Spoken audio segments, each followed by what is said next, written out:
Right, we are recording for BCAF. My name is Katlin Marisol Sweeney. I'm here with Jaime Crespo, the one and only, and we are here to talk all things comics in pandemic time. Yeah. So Jaime, can you tell us a little bit about yourself and the work that you do and are maybe doing now as we're jumpstarting 2021?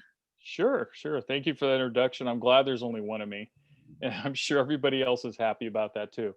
What am I doing? I am basically known as an autobio, uh, what do you slice of life cartoonist, writer. Well, it all goes together.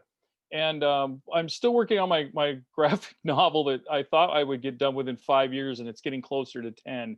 But I've had a lot of setbacks and stuff in between all that. But yeah, I'm just actually it's at the printer now. I just did my latest issue of Tortilla number 6 is being printed as we speak. I hope.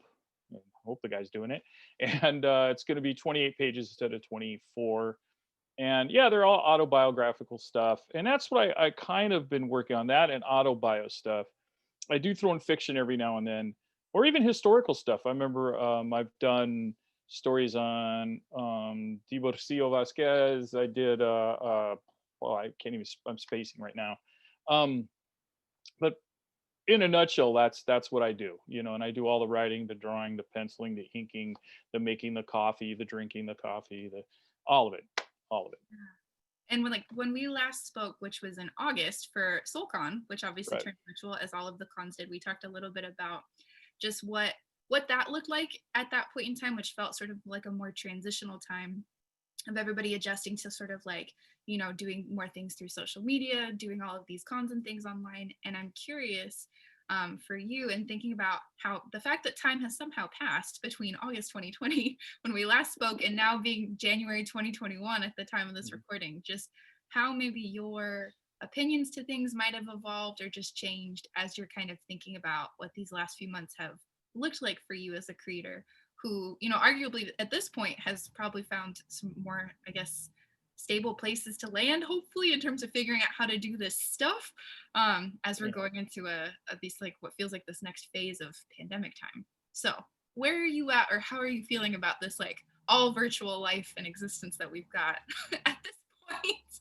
Yeah, that's a funny one, and I'm sure if there's other cartoonists watching this, you all feel the same.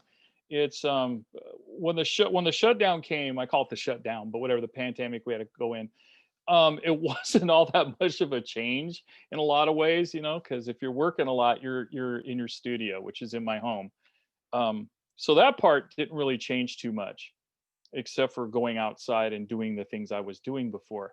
And that's what I was going to get to is yeah, the cons. At first, I was thinking, well, gee whiz, the cons are, this is where we all get to see each other. Like we're talking about, Stanford or we're talking about people that I listed a bunch of people that I like to see. I only get to see them once or twice a year.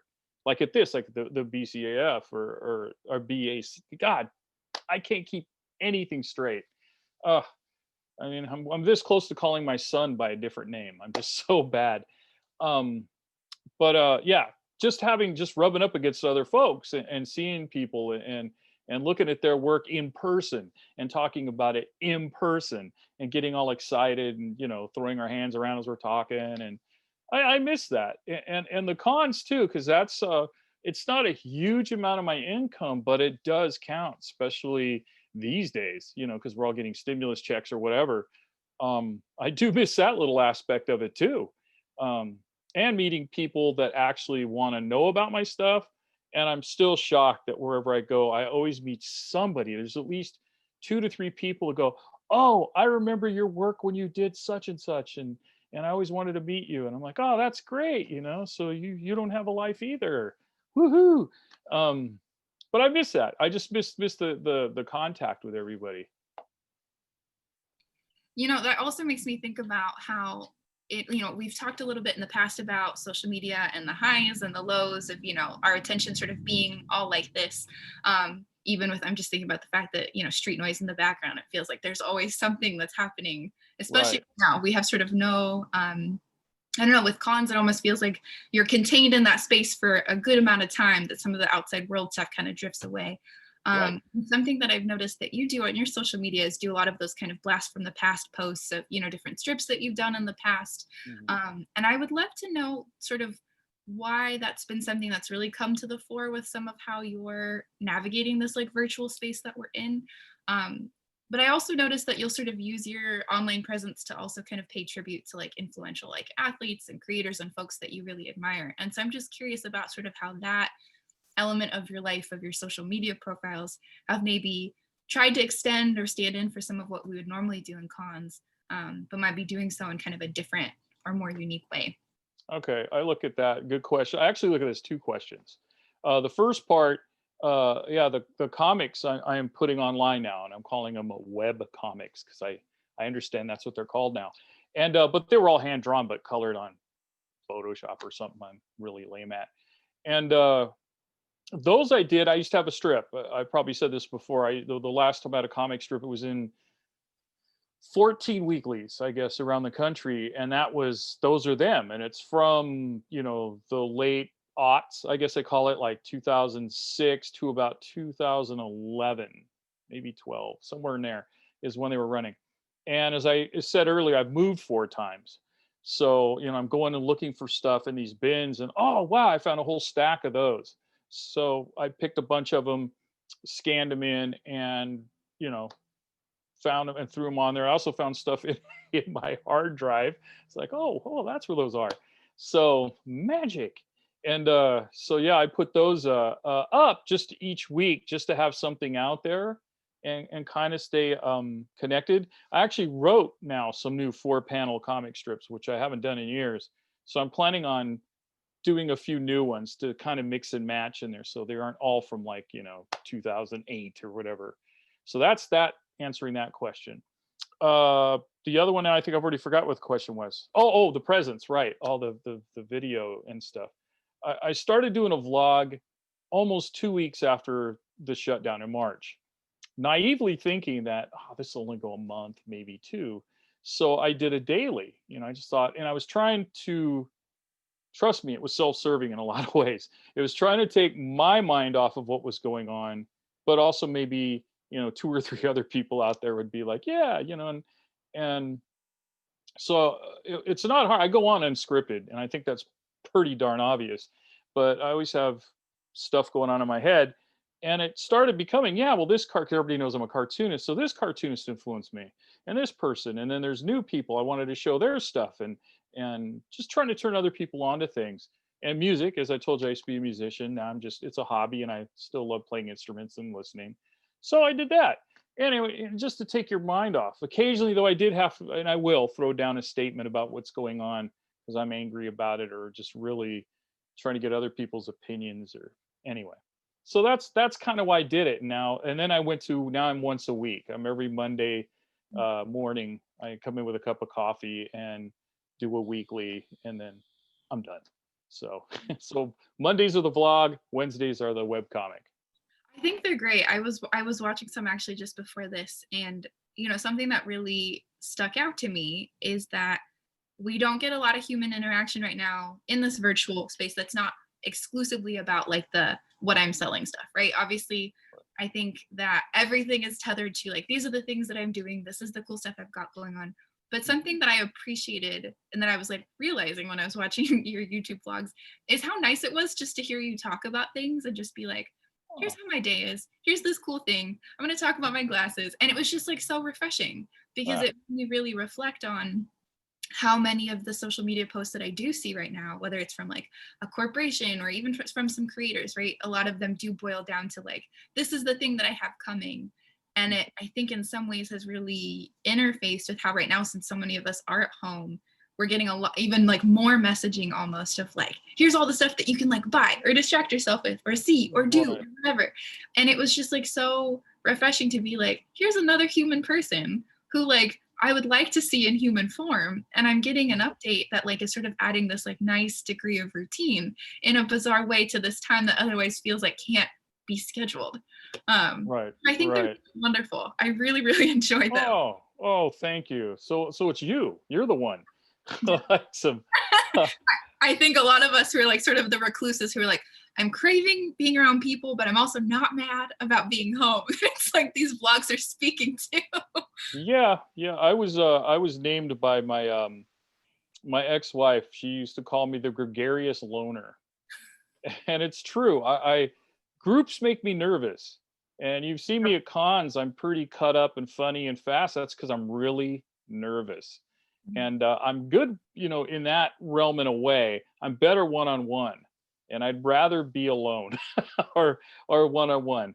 So it's a hard thing. I've had to come to grips with it like 10 years ago. Like, wow, I burn out fast on like cons. After a couple days, I got the 1,000-yard stare going. It's just too much information and, you know, all sorts of stimulus going that I just, God, I gotta, you know, Yeah. go be quiet for a while. So That does make me think too then about, obviously you talked about like the auto bio stuff and the slice of life stuff is a really big part of what you do. I've like observed also that you often have a lot of like kind of funny moments or like conversations kind of will, find their way into those strips that you've done, whether past or present.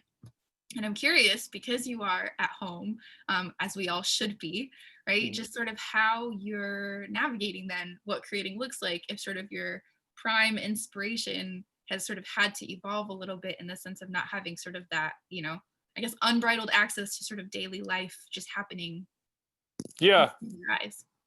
yeah, that's a good point too. Yeah, I still, you know, have phone calls here and there, and you know, which is rare because my phone, believe it or not, doesn't ring much. I actually have gone many days where my phone has died and it's under a piece of paper in my studio, and I haven't seen my phone 4 and 5 days, and I don't miss it, you know. And the sad part is I go find it and then it says you have no new messages. So it's kind of, you know, whatever. But yeah, the human contact, yeah, the conversations and all the interactions. The work I'm working on now, I mean, I have a plethora of stuff written. If I could live another 100 years, I might be able to tap it all. I don't know. So it's a lot of, I've been delving into my childhood, teen. Now this next issue is also the teen years and my early 20s. I have an obsession. I used to have an obsession with vinyl, with albums. You know, when they, you know, since I was a kid, I've been collecting 45s and stuff. And how I went out in a rainstorm and bought the Clash's album Sandinista when it first came out, and I traversed it in a rainstorm to go get it on a bicycle for 5 point some miles, bought it, and then rode back home. So, and the little interactions between my mom and I try to keep it. I'm sorry, I'm delving into the stupid story, but one thing I want to point out is I also try to keep as realistic as possible how my interactions were with my mom, where most of the story when she is in it, she's speaking Spanish to me, and of course I'm answering in English, you know, the whole thing, and or she's nagging me, I'm like, all right, mom, geez, you know, one of those kind of things. So I try to keep it like, I think, you know, other what am I supposed to use the term? Latinx. Okay, other Latinx people will understand that, especially all of us that were born here, you know, and our parents are from. They'll go, oh God, yeah, 1,000 times, and then everybody can relate to like, all right, mom, geez, you know. But so that's what my point, anyways. I'm going back because I have all these stories from my past. It's easy to, and they're all written down to draw them. And newer stuff is the last 10 months. I don't know how long's it been, 9, 8, 10, whatever. I'm lost track. Have all been, kind of. There isn't many. I mean, I do go to the grocery store. I go to my PO box to go let the moth out, you know, a couple Yeah. times a week. Um, you know, there are, and I get on my bike, and I haven't been doing it lately though because the weather's been bad. But I like to tour, you know, put the bags on and go camp somewhere. But I've been riding around the island too, and I just look at things and I stop, and I'm a strange man. I mean, I like to look at clouds like today, and I like to hear the wind in the leaves and listen to it. Actually listen to it. It's like music to me. But yeah. So that's like, maybe I should do comics on that. I don't know. They're coming though. So they're coming. I'm gonna have to do a pandemic comic pretty soon. Yeah, that was actually going to be my I guess big topical question for you this go around. I feel like last time I spoke with you, it was very much sort of the like, what have you learned? What are you finding about yourself? Right, sort of the reflective, almost retrospective in August. Yeah. And now I'm almost wondering, in this kind of, obviously as headlines continue to just be pulled from apocalyptic story world, it feels. I wonder how you are thinking about these like existing projects that, you know, you've been working towards kind of completing, while simultaneously, I'm sure, having sort of new inspiration, given that you do pull from all these different realms of pop culture. Do you find that it is difficult to sort of commit to or stay on one project right now because there's sort of all of this new material to work with that's coming out yeah. right this second? Oh God, yeah. And yes, and I have the attention span of a gnat. I mean, it's just getting so bad. I'm so distracted because I have a lot of interests, and I want to. Now, this is predating your age because I was a little kid. They used to do the Ed Sullivan Show, and occasionally they would have, it's a variety show, and occasionally would have a guy, a plate spinner, you know, the sticks, and he put a plate, and you know, the saber dance, you know, and he tried to keep them all going. And that's how I feel it is with me. You know, like, oh, like everything's a plate. Oh, this is cool. You know, like I'm learning a new musical instrument. Oh, better get on this story with comics. You know, oh, I got another idea for story comics. You know, oh, I'm gonna go. You know, and oh, that one's starting to wobble. I better spin it to get it going again. So that's, yeah. To answer your question, yeah, it's all coming in, and I can't stop it. You know, the voices, if you will. It's not that lonely in my head. Sometimes it's pretty crowded, you know, and I just try to tell all these thoughts to wipe their feet before they come in, and you know, and oh, to get back to the question too about like the vlog and all the influences and stuff. I feel all of us. That's partially what makes us as people. You know, influences from family members, from a neighbor. I mean, there's just a phrase a kid said like in 7th grade that just stuck with me, and you know what I mean? It's all of us have that. And then the music, then the comics, then the movies, and the whatever. So it all helps build who you are, plus who you are in it, and how you decide things and you think of things, and you know, it all goes together.